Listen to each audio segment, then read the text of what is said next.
ang misteryosong planet Mercury, ang pinakamalapit sa araw. Alam mo ba na may isang planeta na halos sunog na sa init pero may yelo sa ilalim ng lupa? Oo, totoo yan. Yan ang Mercury, ang pinakamalapit na planeta sa araw. Pero teka, bakit kaya? Kahit pinakamalapit siya sa araw, hindi siya ang pinakamainit na planeta. Yan ang pag-uusapan natin ngayon. Ang lokasyon at sakop ni Mercury. Si Mercury ang unang planeta mula sa araw, mga 58 milyong kilometro ang layo.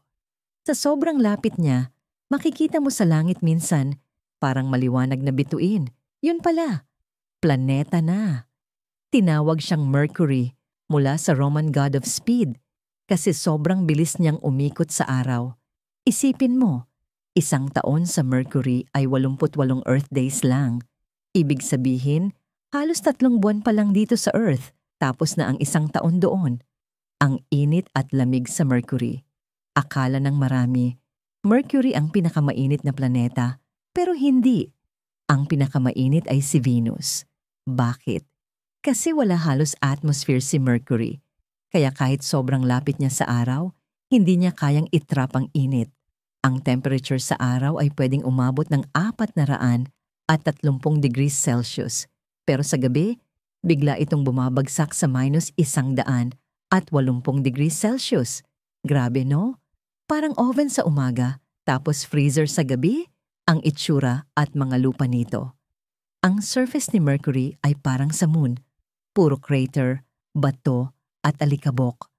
Walang hangin, walang tubig na dumadaloy at halos walang ulap o ulan.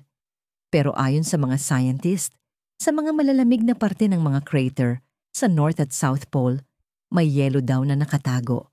Ibig sabihin, kahit sa pinakamainit na lugar, may parte pa ring sobrang lamig. Mga mission sa Mercury, 2 spacecraft lang ang nakapunta doon. Una, si Mariner 10 noong 1974 at pangalawa, si Messenger noong 2004. Sila ang nagpadala ng mga larawan na nagpatunay kung gaano kaganda at kakaiba ang planeta. At ngayon, may bago pa. Ang Bepi-Colombo mission ng Europe at Japan na patungo sa Mercury para mas pag-aralan pa ito. Mga kakaibang bagay tungkol sa Mercury. Isa pa, buddy, alam mo ba? Ang isang araw sa Mercury, yung time bago muling sumikat ang araw doon, ay tumatagal ng halos 59 na Earth days. Ibig sabihin, halos 2 buwan bago sumikat ulit ang araw sa isang lugar doon. Grabe, no? Pwedeng matulog ka, magising ka, tapos matulog ka ulit ng ilang linggo, gabi pa rin. Kaya kahit maliit at tahimik si Mercury, napakarami pa rin niyang sikreto na unti-unting nabubuksan ng siyensya. Isipin mo, kung ganito ka-extreme ang buhay sa Mercury, paano pa kaya sa mga planetang mas malayo sa araw? Abangan mo yan sa next episode, buddy. Venus, ang tunay na pinakamainit na planeta sa solar system. Thank you for watching. Mga buddy, don't forget to like, share, and subscribe.